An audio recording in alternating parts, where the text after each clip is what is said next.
한동안 따뜻했던 날씨가 얼어붙고 있습니다. 수능 한파라는 말이 올해도 예외는 아니구나 싶습니다. 그러나 추워진 날씨 걱정이 예년보다 덜한 것 보니 올해는 코로나 걱정에 마음이 쓰여서 그런가 싶기도 합니다.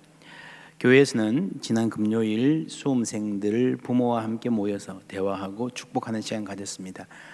엄마 아빠에게 편지 썼는데요. 한 학생이 아빠 엄마 제가 수능만 끝나면 꼭 용돈 드리도록 할게요. 알바를 해서라도 엄마 아빠 용돈 드리고 싶어요 라고 하는데요. 얼마나 기특한지. 우리는 그 나이 때 그런 생각 못했던 것 같아요. 놀 생각만 했지. 요즘에 어른들이 아이들 보고 철없다 걱정된다 그래서 어떻게 살겠냐 그러는데 하나님께서 보시면 너희들보다 훨씬 낫다 그러시지 않을까 싶은 생각이 듭니다. 모르겠어요. 우리 교회 아이들만 그런지 요즘 애들 다 그런지 모르겠지만 분명한 것은 이곳 포항제일교회에서 내일의 희망이 자라고 있다는 사실입니다. 우리 교회학교 선생님들이 감사드리고요. 영상에서 보신 대로 교회학교 교사로 섬기실 분 초청합니다. 결정 안 하셔도 한두 주, 몇 주 가서 맛보기 하실 수 있습니다. 함께 보시면서 또 아이들 함께 섬기면서 아이들과 웃고 울고 기도하면서 함께 또 하나님 은혜 진하게 경험하는 그런 소망 가져보셔도 좋겠습니다. 한때 9988234라는 말이 유행했죠. 99세까지 팔팔하게 살고 2, 3일만 앓다가 죽자는 소망이 담긴 말이었습니다. 저희 아버님이 지난주에 세상 떠나셨는데 우리 나이로 93세까지 아주 정정하게 사셨습니다. 마지막 2, 3일은 아니고 2, 3개월 병원에서 지셨는데 지금 생각해 보면 자녀들에게는 마음의 준비를 하고 이별을 받아들이게 하는 과정이 이었다 싶어서 2, 3개월도 감사한 일이다 싶습니다. 위로의 마음과 조의는 교회에서 충분히 표시해 주셨습니다. 성도님들의 개인적인 조의금은 받지 않는 걸로 당회에 당부드려서 정하였습니다. 성도님들께서는 저희 가정 위해서 기도해 주시면 감사하겠습니다. 저희 아버님은 일제시대에 태어나서 6.25 전쟁을 참전하시는 등 격동의 역사를 살아온 세대이십니다. 경남 산청에 있는 새로 지은 호국원을 장지로 정해서 갔는데 얼마나 아름답게 잘 지었고요. 깜짝 놀랄 정도로 예를 갖추어서 잘 조성해 놓았는지 한국이라는 나라가 국가 유공자를 존중하여 대하는 모습이 큰 감동이었습니다. 70년 전 6.25 때 세계에서 가장 가난하고 약하던 나라, 어둠과 절망 뿌리던 나라가 그나마 전쟁을 겪어서 이 나라가 어떻게 일어설 수 있을까 했는데 그동안에 이제 그때 유공자들을 제대로 격식을 갖추어서 대할 수 있는 나라로 성장한 것을 하나님 은혜인 줄 알고 하나님께 찬양 드립니다. 저희 아버님은 평생 기도와 말씀으로 사신 분이셨습니다. 제가 미국에서 교회 개척했을 때는 미국과 한국이 시차가 있지 않습니까? 근데 미국에서 예배할 때 여기가 한밤중이에요. 근데 그 시간에 맞추어서 시계를 맞춰놓고 일어나셔서 예배 시간에 중보기도 하시고 그러셨습니다. 제가 지금까지 사역할 수 있는 것은 가장 큰 힘은 부모님의 기도였습니다. 저희들 어릴 때도 그랬습니다. 교회 새벽기도 갔다 오시면 이제 한 6시쯤 되는데 그때 다 깨워가지고요. 우리는 학교 갈 준비하고 7시에 모여가지고 예배를 드립니다. 그 예배를 40년이 훨씬 넘게 하루도 빠지지 않고 가정 예배를 이어 오셨습니다. 요즘에 코로나 상황을 맞으면서 공예배가 흔들리는 상황에서 가정의 신앙 유산에 대해서 많이 생각하게 됩니다. 저는 미국에서 오래 생활하면서 기독교 문화가 뿌리 내린 가정들을 가까이서 접할 기회가 많았습니다. 어느 교수님 댁에 갔더니 크리스마스 트리를 보여주면서 이 장식은 우리 아이가 유치원 때 교회에서 만들어 온 거고 이거는 초등학교 5학년 때 아이가 엄마한테 선물을 준 거고 이거는 그 후에 아프리카 선교사님께 선물 받은 거고 그 선교사님 이야기도 하고요. 그래서 그 트리 하나를 두고 한참 동안 가족 이야기를 하시는 거예요. 가족의 스토리가 그게 다 담겨 있었습니다. 제가 감동을 받았어요. 저희도 트리 만들어 놓고 매년 조금씩 이제 뭘 만들기도 하고 달기도 하고 이야기를 이어가고 있습니다. 한국으로 이사 올 때에 다른 집은 다 팔고 버리고 이웃들 주고 그랬는데 미국에 쓰던 이 추리만큼은 이 부피가 큰데도요 무리해서 한국에 들고 와서 지금도 저희 집에 있습니다. 미국의 어떤 가정들은 대림절이 되면요 12월부터는 찬장에서 따로 식기 세트를 꺼냅니다. 커피도 크리스마스 머그에 늘 마시고 한 달 동안 음식도 크리스마스 디시에 담아 먹고 뭐 가족들이 함께 또 크리스마스 분위기 옷을 입기도 하고요. 그렇게 가족 문화가 되어서 신앙이 자연스럽게 흘러가는 것을 보았습니다. 아이들이 자라서 집을 떠나도 부모와 함께하던 크리스마스 하루가 아니라 적어도 그 한 달, 대림절 한 달 동안에 그때 먹던 음식, 함께 부르던 노래, 함께 입었던 옷, 장식, 그때 보았던 영화들, 그렇게 이야기를 아주 인상 깊게 하는 것을 보았습니다. 우리나라도 이제 복음이 전해진 지 140년이 넘어가는데 일상으로, 가정으로 기독교 신앙이 뿌리내리고 문화가 되었으면 좋겠다 싶습니다. 우리 교회가 차근차근 이런 일들을 해나가려고 하는데 여러분들도 가정에서 우리 가정은 성탄의 문화를 뭐 조그만 장식 하나를 붙이더라도요 우리 가정은 성탄의 문화를 어떻게 만들어 갈 것인가 함께 기도해 보시면 좋겠습니다. 제가 아버님 장례를 치르고 문상 받는 중에 부산의 어떤 장로님이 오셔서 목사님 저 장기 출신입니다 그러시더라고요. 근데 밖에 나가서 포항부 만나면 반가워요. 그래서 제가 그랬습니다. 최근에 장기 중학교 교장을 지내신 어른이 우리 교회에서 세례 받으셨습니다. 그러니까 그 선생님 제가 잘 압니다 그러시더라고요. 참 좋은 선생님이신데 그러시더라고요. 네, 저희 교회 홈페이지 가보시면 머리 하얀 어른이 무릎 꿇고 세례 받으시는 사진 보실 수 있습니다. 여러분 평생을 교육자로 살아오신 어른이 이렇게 주님 앞에 겸손히 무릎 꿇고 새로운 생명으로 탄생하는 순간 감동적이지 않습니까? 연세가 많으시고 다리가 불편하셨어요. 사실은 저희 뒤에 의자 보이십니까? 의자를 두고 앉으셔도 좋습니다. 앉아서 하십시오라고 미리 정해놨습니다. 근데 나오시더니 갑자기 꿇어 앉으시는 거예요. 참 그 순간도 감동적인 순간이었는데 지금 또 울림과 어울림 새가족반 온라인 줌으로 열심히 참여도 하셨습니다. 한 분이 육체의 생명을 다하여 추모하는 그 자리에서 또 다른 한 분의 영원한 생명의 탄생, 더 소중한 생명의 탄생, 그 소식을 알리고 증언하는 것이 얼마나 반갑고 고마웠는지 모릅니다. 세례는 그리스도와 함께 죽고 그리스도와 함께 사는 것입니다. 여러분, 교회는 새로운 생명, 영원한 생명이 탄생하는 곳입니다. 그 기쁨으로 사는 것입니다. 로마서 6장 4절 우리 함께 읽겠습니다. 그러므로 우리가 그의 죽으심과 합하여 세례를 받음으로 그와 함께 장사되었나니 이는 아버지의 영광으로 말미암아 그리스도를 죽은 자 가운데서 살리심과 같이 우리로 또한 새 생명 가운데서 행하게 하려 함이라. 아멘. 왜 죽음이 필요한가? 완전히 새로운 삶을 위해서입니다. 우리가 가끔씩 그런 말 하지요. 이제 나는 새 출발한다. 이제부터는 열심히 정직하게 살겠습니다. 이제 마음 잡을게요. 이제 공부 열심히 할게요. 하면서 나름대로 노력해 보겠다 하는 정도가 아니라 완전히 죽어서 옛 사람이 살던 영역과는 전혀 관계가 없는 사람으로 살아가게 된다는 것이 세례가 말하는 바입니다. 이 세례 뒤에는 이스라엘의 역사가 배경을 이루고 있습니다. 고린도전서 10장에 보면은 바울이 이렇게 말합니다. 형제들아, 나는 너희가 알지 못하기를 원하지 아니하노니 우리 조상들이 다 구름 아래에 있고 바다 가운데로 지나며 모세에게 속하여 다 구름과 바다에서 세례를 받고. 무슨 말입니까? 여러분 출애굽기 읽으셨죠? 출애굽기에서 모세가 사람들 줄 세워놓고 바다에서 세례 준 거 기억나십니까? 있었던가? 있었던가? 없죠? 없습니다. 세례는 구약에 안 나옵니다.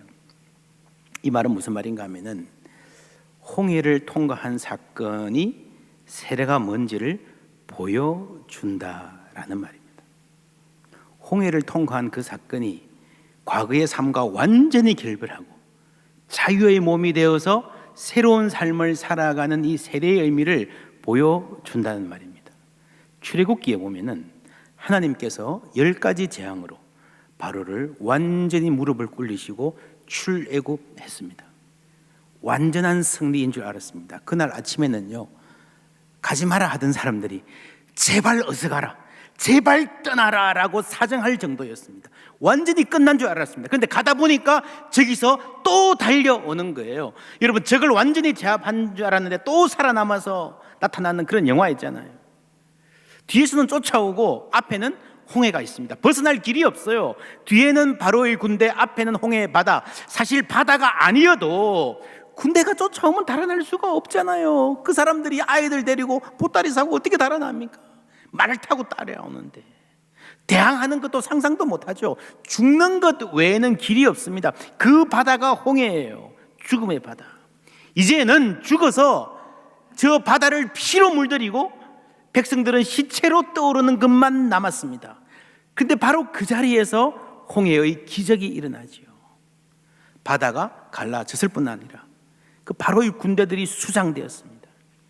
여러분, 이스라엘 백성들에게 홍해는 죽음의 바다, 멸망의 바다, 온 민족이 그대로 몰살할 비극의 바다가 될 줄 알았는데 구원의 노래를 부르는 찬송의 바다가 된 줄 믿습니다.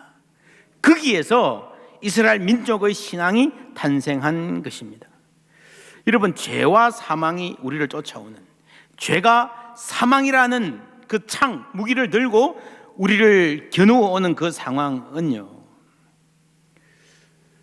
둘 중에 한쪽이 죽어야 끝나는 겁니다.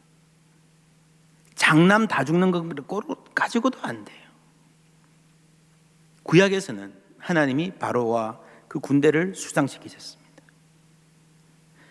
신약에 와서는요, 하나님이 그 아들 예수를 죽게 하셨습니다.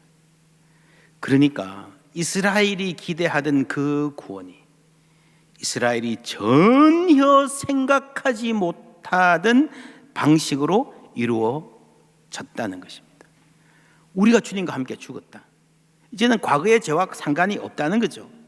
우리가 이제 그리스도와 함께 죽었다는 말은 죄에 대하여 죽고 사망을 이기고 영원한 생명을 그리스도와 함께 누린다는 말입니다. 그래서 예수의 부활이 내 부활이 되는 거예요. 여러분, 예수님께서 요단강에서 세례를 받으셨습니다. 왜 하필 요단강인가? 요단강이 굉장히 경치도 아름답고 영적인 행사를 하기 좋은, 물 좋은 데인가? 안 그렇습니다. 여러분, 가보시면요, 요단강 별거 아니에요. 이거는 여호수아서에서 이스라엘 백성들이 홍해를 건넌 이후 광야 40년을 끝내고 약속에 들어가는 그 사건을 상징적으로 되새기는 자리입니다. 새로운 출애굽의 완성, 우리를 하나님 나라로 인도하실 그 사역을 상징한 그 장소 요단강에서 행해진 것이 예수님의 세례였습니다. 여러분, 그래서 이 두 물, 홍해 그리고 요단강은, 이 두 경험은 이스라엘의 구원을 말하는 아주 중요한 배경을 이루고 있습니다. 오늘 우리도 죽어서 천국 가는 것을 요단강 걷는다 그러잖아요. 그렇죠? 이런 상징인 거죠. 이런 찬송이 있습니다. 약한 날로 강하게, 가난한 날 부하게, 눈먼 날 볼 수 있게 주 내게 행하셨네. 내가 건너야 할 강, 거기서 내 죄 씻겼네. 이제 주의 사랑이 나를 향해 흐르네. 내가 건너가야 할 강 어디입니까? 아마 그런 생각으로 쓴 것 같아요. 요단강이에요. 본래 이거는요, 죽어서 마주하는 그 강입니다. 그 자리에는 그 어떤 것도 가져갈 수 없습니다. 내가 재산이 아무리 많아도, 학력이 아무리 높아도, 세상의 선행을 아무리 쌓아놓아도 그거 가지고 갈 수 없습니다. 그 자리는 모두가 벌거벗고 나 자신으로 가야 됩니다. 인간의 모든 한계, 유한함, 연약함이 그대로 드러나는 자리입니다. 내가 지은 모든 죄의 결과를 마주해야 하는 강, 심판의 강, 멸망의 강, 죽음의 강입니다. 그게 요단강이에요. 그런데 거기서 내 죄가 씻겼습니다. 할렐루야. 거기서 내가 다시 태어난 거예요. 새 생명이 시작된 거예요. 언제 시작됐습니까? 죽어서 요단강 건너가고 나서? 아니에요. 이제 주의 사랑이 나를 향해 흐르네. 그래서 이제는 언제입니까? 죽고 나서입니까? 천국 가서입니까? 아니에요. 내가 예수 믿는 그 순간, 내가 세례 받았을 때에 우리가 이미 그리스도 안에서 죽음을 경험하는 거예요. 그때부터 나는 죽고 예수의 새 생명으로 사는 것입니다. 이제 주의 사랑이 나를 향해 흐르네. 그 이후의 삶은요, 그 사랑으로 살아가는 새로운 생명, 영생인 겁니다. 우리가 로마서 6장에서는 죽는다라는 말을 하면서 죄에 대해서 죽는다 그랬는데 7장에서는 법에 대해서, 율법에 대해서 죽는다라고 말합니다. 1절부터 3절까지 함께 읽습니다. 형제들아, 내가 법 아는 자들에게 말하노니 너희는 그 법이 사람이 살 동안만 그를 주관하는 줄을 알지 못하느냐. 남편 있는 여인이 그 남편 생전에는 법으로 그에게 매임받으나 만일 그 남편이 죽으면 남편의 법에서 벗어나느니라. 그러므로 만일 그 남편 생전에 다른 남자에게 가면 음녀라. 그러나 만일 남편이 죽으면 그 법에서 자유롭게 되나니 다른 남자에게 갈지라도 음녀가 되지 아니하느니라. 죽는다라는 말은 모든 속박 관계가 완전히 끝난다는 말입니다. 아무리 많은 빚을 져도 죽고 나면 끝이지요. 죄가 있어도 죽고 나면 공소권 없음, 수사 종결, 그러지 않습니까? 오늘 바울은 결혼 관계를 말합니다. 여러분, 결혼 그러면 무슨 장면이 머릿속에 떠오르십니까? 화려한 결혼식, 신혼여행 맞습니다. 첫 아이를 낳아서 안았을 때의 기쁨 맞습니다. 그러나 하루 종일 아이 보느라 지치고 숨막히는 생활, 전셋값은 자꾸 오르고 살기는 힘든데 갈 데는 없고 이리저리 뛰어야 하는 날들, 배우자 중에 한 명이 아파서 오랫동안 간병해야 하는 수고, 차라리 그것은 괜찮아요. 서로의 갈등으로, 서로의 상처 실망 주는 일로 내가 이 결혼을 왜 했나, 내 인생이 왜 이렇게 어두운가, 눈물 짓는 날들, 여러분 그것도 모두 결혼에 포함되어 있지 않습니까? 최근에 그런 이야기를 들었습니다. 시아버지가 치매를 앓으셔서 7년간 간호한 며느리, 정말 뼈가 녹을 정도의 고생을 했습니다. 돌아가시고 나서 병원에 가보았습니다. 그동안에는 어른 모시느라 내 건강 챙길 시간이 없어 이제 한번 가보자 해서 같이 진단을 해보니까요, 암이래요. 지난 결혼 생활 돌이켜보니 아내는 시아버지 모시느라 꽁꽁 묶여서 사는 동안에도 남편은 나름대로 자기 삶을 살았답니다. 친구들도 만나고 오늘은 늦게 들어갈게, 뭐 출장 겸해서 놀러도 가고, 뭐 그래야 사니까 할 수 없죠. 그렇게 나쁜 남편은 아니라고 합니다. 나름대로 자상하고 미안한 줄도 알고 평균 이상은 되는 남편이에요. 그런데도 나에게 이 결혼 생활은 족쇄와 같았다 라는 느낌, 뜰칠 수가 없다고 합니다. 오늘 말씀은 율법을 아주 폭압적인 남편에 비유합니다. 싫다고 떠날 수 있는 것도 아니고 못 살겠다고 헤어질 수 있는 것도 아니고 죽는 그 순간까지 매여 있어야 하는 남편. 예전에 적과의 동침이라는 영화가 있었습니다. 빼어난 미모의 로라라는 여성이 거부인 마틴과 결혼합니다. 경치 좋은 바닷가에 대저택, 누구나 부러워하는 그런 저택에서 화려하게 신혼 시작합니다. 신혼 때 아침에 남편이 이리 와봐라, 욕실 쪽으로 불러요. 키스라도 하려나 보다 했는데 타올이 이게 뭐냐, 똑바로 맞춰야지.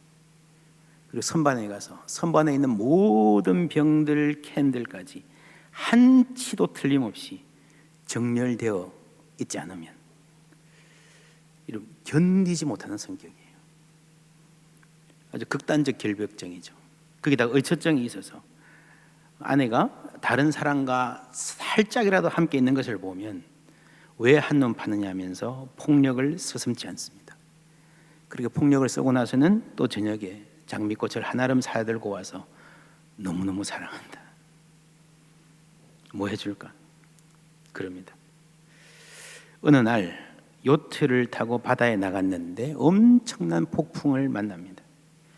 그 와중에 로라는 물에 빠져서 실종됩니다. 안 되는데, 로라는 수영을 전혀 못하는데, 그런데 가버렸어요.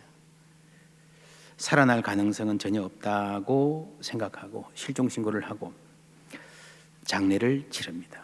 근데 그 후에 YWCA 수영장에서 전화가 옵니다. 로라가 실종된 건 참 안타까워요.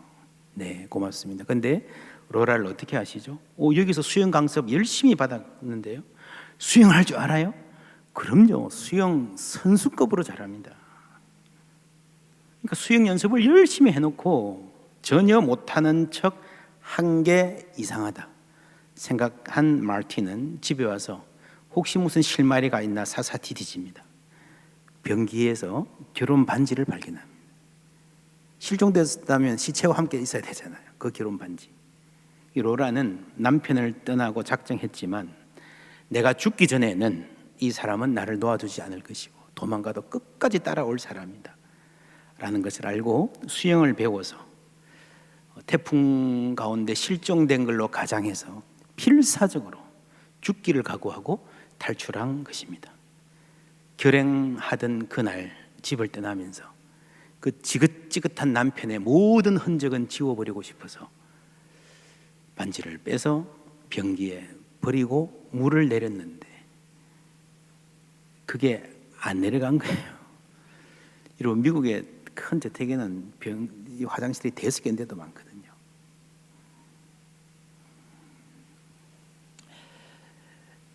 그렇게 탈출한 로라는 과거의 어두운 기억에서 조금씩 헤어나오고 좋은 사람 만나서 마음을 조금씩 열어가면서 새로운 삶을 꿈꾸고 소박한 행복을 만들어 갑니다. 근데 어느 날 집에 와서 찬장을 열어보니까요, 선반의 모든 물건이 정확하게 정렬되어 있는 거예요. 남편이 왔다는 것을 직감합니다. 그때 이 두려움했던 얼굴, 관객들도 숨이 막힐 지경입니다. 그 이후에 영화의 결말은 말하지 않겠습니다. 보실 분도 계실지 모르기 때문에. 결론은 죽어야 끝나는구나. 바로의 추격은 열재앙으로 끝나지 않았습니다. 여러분, 장남이 다 죽고 빨리 가라 그랬으면 끝날 것 같잖아요. 이 정도면 이제는 그런 실수 더 안 하고 그런 죄 더 안 짓고 끝낼 것 같잖아요. 다시는 뒤도 안 돌아볼 것 같잖아요. 그렇게 혼났는데. 근데 여러분, 죄와 관계 단절을 못합니다. 바로의 군대가 완전히 수장이 되어서 죽은 다음에야 막을 내렸습니다. 죽어야 끝나는 이 고통스러운 현실. 그 지긋지긋한 지배자가 누구인가? 6장에서는 죄라고 말하는데 7장에서는 놀랍게도 율법이라고 말합니다. 죄는 나쁜 거지만 율법은 좋은 것 아닌가? 맞습니다. 12절에 보면 이러보건대 율법은 거룩하고 계명도 거룩하고 의로움에 선하도다. 선합니다. 본질적으로 선한데 그 자체로는 좋은 건데 왜 나쁘게 되었는가? 여러분, 선한 것 도와주려는 것이 오히려 더 문제를 악화시키는 경우를 보았습니까? 약을 처방했어요. 나으라고, 잘 살라고. 그런데 지병이 있는 것을 모르고 처방했어요. 약을 먹으니 몸이 완전히 망가졌어요. 우리 교회도 그런 분 계시죠? 어디 가서 좋은 약 받았는데 그거 먹고 돌아가신 분 계세요? 여러분, 그거 자체는 선한 거예요. 선한 것이 악한 작용을 할 수 있다는 겁니다. 어떤 가정에는요, 아들이 너무 오토바이를 좋아해가지고 갖고 싶어서 부모가 돈을 모아서 생일 선물로 사줬습니다. 언젠가 그거 타고 나가서 다시 돌아오지 않았습니다. 아이고, 바보 같은 부모가 왜 오토바이를 사줘가지고. 오토바이만 그렇습니까? 어떤 부모는요, 정말 먹고 싶은 거 안 먹고 아끼고 아껴서 자녀에게 유산을 물려줬는데 그 유산이 자녀의 삶을 망치는 가정은 없습니까? 여러분, 선한 것이 나쁘게 작용하는 가슴 아픈 아이러니. 돈이 악하다 여러분 아닙니다. 돈은 그냥 돈이에요. 악하게 쓸 수도 있고 선하게 쓸 수도 있어요. 잘 쓰면 고마운 겁니다. 돈이 악한 게 아니고요, 사람이 악하고 사람이 어리석고 사람이 연약한 거예요. 우리 세계는 선한 것이 나쁘게 작용하는 가슴 아픈 아이러니를 많이 목도하고 있습니다. 5절 말씀, 우리가 육신에 있을 때에는, 어디 있을 때요? 육신에 있을 때에. 여기에 우리를 괴롭히는 사임박이 나옵니다. 우리가 육신에 있을 때에는. 두 번째 뭡니까? 율법으로 말미암는 죄의 정욕이 우리 지체 중에서 역사하여 우리로 사망을 위하여 열매를 맺게 하였더니. 여러분, 인간의 옛 생활을 지배하는 무시무시한 지배자 사임방, 육신율법 죄 사망이라고 바울은 말합니다. 죽어야 끝나는 관계, 적과의 동침에 나오는 남편처럼 병거를 몰고 또 쫓아오고 또 쫓아오고 또 쫓아오는 그 지긋지긋한 바로의 군대처럼 무시무시한 대적, 육신율법죄 사망입니다. 여러분, 여기에 죄와 사망이 꼽히는 것은 이해가 가는데 육신과 율법은 이해하기 힘들지요. 여기서 육신은 중립적인 의미에서 인간의 몸이 아닙니다. 우리가 육신에 있을 때는 이란 말이 무슨 말이에요? 지금 죽었다는 말이 아니죠. 지금도 여러분 우리가 몸을 갖고 있잖아요. 우리가 육신에 있을 때라는 이 말은 우리 인간의 정욕대로 살 때는 이라는 말입니다. 이 육신은 키 175, 몸무게 72kg, 사지가 달린 이런 몸이 아니라 인간의 타락한 본성을 따르는 자아를 말합니다. 선한 것을 생각하지만 악한 생각과 감정에 휘둘리는 나, 비교의식과 열등감에 찌들어 있는 나, 음란하고 악한 생각을 다스리지 못하는 나, 용기를 내어야 할 때 움츠러들고 참아야 할 때 참지 못해서 이를 그르치는 조급한 나, 조그마한 상처를 극복하지 못하고 미움을 키워가고 더 많은 상처를 남에게 주고 스스로도 병들어가는 나, 이게 육신입니다. 이 육신이 우리를 공격하고 죄 짓게 하는 존재라는 거예요. 그러면 율법은 왜 나쁜가? 7절부터 11절 다 같이 읽습니다. 그런즉 우리가 무슨 말을 하리요? 율법이 죄냐? 그럴 수 없느니라. 율법으로 말미암지 않고는 뇌가 죄를 알지 못하였으니 곧 율법이 탐내지 말라 하지 아니하였더라면 내가 탐심을 알지 못하였으리라. 그러나 죄가 기회를 타서 계명으로 말미암아 내 속에서 온갖 탐심을 이루었나니 이는 율법이 없으면 죄가 죽은 것임이라. 죄가 기회를 타서 계명으로 말미암아 나를 속이고 그것으로 나를 죽였는지라. 율법이 나쁜 것이 아니라 죄가 우리 지체 속에 있는 탐심, 욕정을 부추긴다는 겁니다. 그런데 율법이 그 부추김을 막아주지 못하고 없이 하거나 약화하지도 못하고 심지어 오히려 이 율법이 기회를 제공한다는 거예요. 가만히 있다가 하지 마라 그러면 더 하고 싶잖아요, 인간이. 얼마나 슬픈 아이러니입니까? 율법이 악한 것은 아닙니다. 그러나 율법은 우리를 죄의 공격에서 지켜줄 힘이 없습니다. 율법은 악하지 않지만 무능합니다. 율법은 사람을 변화시킬 수 없고 생명을 줄 수 없고 우리를 새롭게 할 수도 없습니다. 여러분 생각해 보세요. 히브리 노예들이 착하게 살고 그래서 다른 민족들보다 정직하게 도덕적으로 살면 그 도덕의 힘으로 바로의 군대를 이길 수 있겠습니까? 나름 착하고 순박하게 살아가는 그 백성이 다른 민족보다 약간 나은 도덕 점수로 그 능력으로 바로의 군대를 홍해에 수장시키고 새로운 민족의 미래를 개척할 수 있겠습니까? 여러분 오늘의 교회가 깨끗하게 살아야 되지만 우리가 갖는 인간이 갖는 도덕적 감화로 세상을 구원할 거라는 생각은요 착각이에요. 택도 없어요.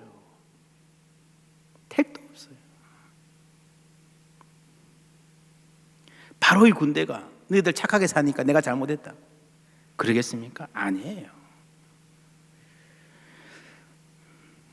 그래서 율법은 힘이 없는 것입니다. 율법의 문제는 악한 것이 아니라 약한 것입니다. 율법에는 우리를 구원할 힘이 없습니다. 여기서 말하는 율법은 문자를 말합니다. 이제는 우리가 얽매였던 것에 대하여 죽었으므로 율법에서 벗어났으니 이러므로 우리가 뭐로 섬겨요? 영의 새로운 것으로 섬기며 율법 조문은 문자란 말이죠. 율법 문자에 묵은 것으로 아니할지니라 라고 말하고 있습니다. 여러분, 율법 자체가 소용없는 건 아니에요. 율법은 소중하고 귀합니다. 언제인가 하면 그 문자가, 율법의 문자가 문자로 머물지 않고 성령께서 이 말씀을 통해서, 율법의 말씀을 통해서 우리 마음에 말씀하실 때에 그 율법은 생명의 통로가 될 수 있습니다. 그 율법은 지혜의 원천이 될 수 있고 우리를 보호합니다.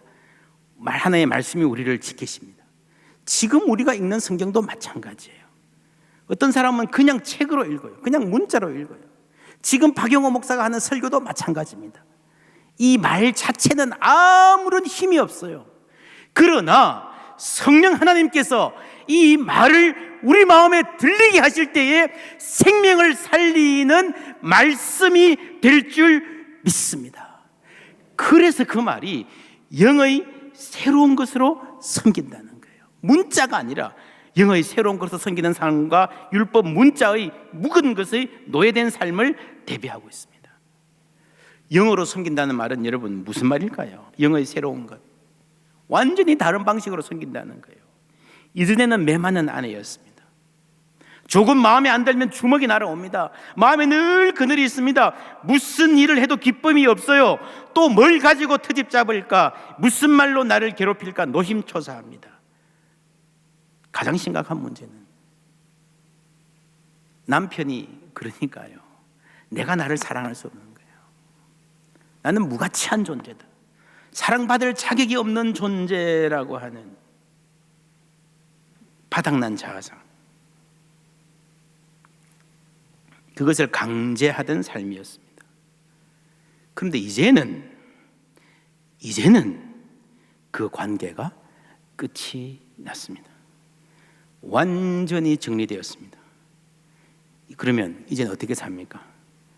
결혼이라면 지긋지긋하다, 차라리 혼자 살자, 세상 남자들 다 도둑놈이다, 그렇습니까? 아닙니다. 4절 말씀, 그러므로 내 형제들아 너희도 그리스도의 몸으로 말미암아 율법에 대하여 죽임을 당하였으니 이는 다른 이 곧 죽은 자 가운데서 살아나신 이에게 뭐라고요? 가서가 뭐예요? 시집간다는 말이죠. 누구에게? 죽은 자 가운데서 살아나신 이에게. 누굽니까? 예수 그리스도. 할렐루야. 그러면 우리가 하나님을 위하여 열매를 맺는 삶이 되는 것입니다. 새로운 신랑을 만나서 이제는 사랑 받으면서 사는 겁니다. 여러분, 예수 믿는 게 뭐예요? 예수 믿으면 뭐가 좋아요? 물론 죽어서 천국 가는 것 좋죠. 당연합니다. 너무 소중합니다. 이 땅에서 여러분 예수 믿는 게 뭐가 좋아요? 당신은 사랑받기 위해 태어난 사람이라는 찬양 아시죠? 이 노래 들으면 어떤 생각이 듭니까?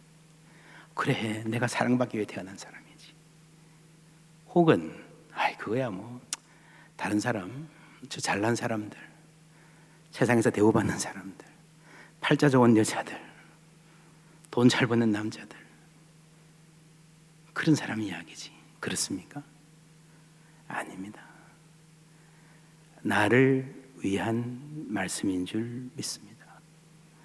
옆에 분에게 한번 눈 쳐다보시고요, 말씀해 주십시오. 당신은 사랑받기 위해 태어난 사람입니다.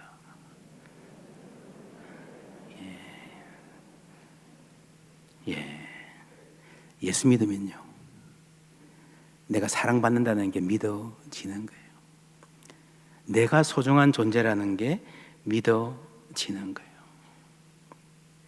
이번 주 수능 보면 좀 잘 보는 아이들도 있고 뜻대로 안 되는 아이들도 있겠지만 그 결과와 관계없이, 취직이 잘 되고 안 되고와 관계없이, 세상 사람들이 나를 얼마만큼 존중하냐 무시하냐 관계없이 내가 사랑받는 사람인 줄 알고 살아가는 게 예수 믿는 복인 줄 믿습니다. 이제 주의 사랑이 나를 향해 흐르네. 할렐루야. 끝없는 셈. 나에게는 사랑이 없지만, 나에게는 용기가 없지만 주의 사랑이 우리를 향해서 흐르는 거예요. 그게 성령 하나님 하시는 일입니다. 그 사랑이 나를 향해 흐르면 그 다음에 어떻게 돼요? 나한테 쌓여 있습니까? 아니죠. 이것도 흘러가는 줄을 믿습니다. 그래서 내가 예수 믿으면요, 내가 예수 믿고 나를 사랑할 줄 알면요, 내 주위의 사람들도 함께 복받는 줄 믿습니다. 사랑이 흘러가는 거예요. 여러분, 새로운 남편을 만나면 이제 밥하고 빨래하고 남편 옷 다리고 안 할까요? 맨날 놀면서 사는 거예요? 아니죠. 이전에도 했고 지금도 합니다. 비슷해요. 그죠? 이전에도 섬겼고 지금도 섬깁니다. 여러분, 예수 믿는 거하고 예수 안 믿는 삶하고 겉으로 보면 비슷합니다. 예수 믿어도 출근해야 되고 공부해야 되고 몸 일으켜서 일해야 되고요. 여러분, 예수 믿는 사람들은 섬기는데 겉으로 보면 비슷한데 기쁨으로 섬깁니다. 여러분, 두려워서 섬기는 게 아니라 내가 사랑하는 분을 위해서 섬기니까 여러분, 된장찌개 하나를 끓여도요 기뻐요. 어떻게 하면 욕 안 들을까 이게 아니고 어떻게 하면 더 맛있게 해서 우리 신랑 대접할까, 기쁘게 할까. 그러니까 여러분, 옷 다리면서도요 막 노래 불러요. 하루하루가 즐거워요. 그러다 보면 어떤 일이 생기는가 하면요, 내가 요리를 이렇게 잘했나? 내가 먹어봐도 맛있네. 여러분, 사랑을 하면 실력이 늘어납니다. 아시죠? 사랑으로 하면, 즐겁게 하면. 그래서 여러분, 예수 믿으면요, 하나님 사랑을 알면요, 사람의 잠재력이 개발되는 거예요. 여러분, 자녀들, 손자, 손녀들 사랑을 알게 하시기를 바랍니다. 그러면요, 하나님 사랑을 알고 내가 나를 사랑하면 나에게 있는 장점들이 자꾸 개발되고 그 사랑 안에서 여러분 풍성하게 살 수 있어요. 누구나. 약한 날로 강하게, 가난한 날 부하게, 눈먼 날 볼 수 있게. 열등감에 찌들렸던 내가 스스로를 사랑할 줄 알게 되고, 혹 버림받지 않을까, 혹 무시당하지 않을까 두려워하던 내가 자신감을 회복하고, 이것 놓치면 죽는다 몇 푼 붙잡고 아둥바둥 움켜쥐려고만 했던 내가 조금씩 나눌 줄 아는 사람으로 바뀌어 가는 거예요. 이게 어떻게 가능합니까? 예전의 자아는 죽고 그리스도 안에서 다시 살아. 이 삶에 이제 주의 사랑이 나를 향해서 흐르기 때문인 줄 믿습니다. 깊은 강에서 주가 나를 일으키셨도다. 이 강은요, 본래는 죽음의 강이에요. 이스라엘 백성들에게 홍해의 바다가 죽음의 바다였던 것처럼 내 힘으로 건널 수 없는, 모든 인생이 거기 가서는 망했다, 허무하다 할 수밖에 없는 죽음의 강이에요. 멸망의 강이에요. 그러나 그곳이 구원의 새 노래를 부르는 승리의 현장 된 줄 믿습니다. 구원의 노래 부르리 예수 자유 주셨네. 할렐루야. 이 자유와 기쁨으로 충만하는 주의 사랑으로 살아가는 성도님들 다 되시기를 예수님 이름으로 축복합니다.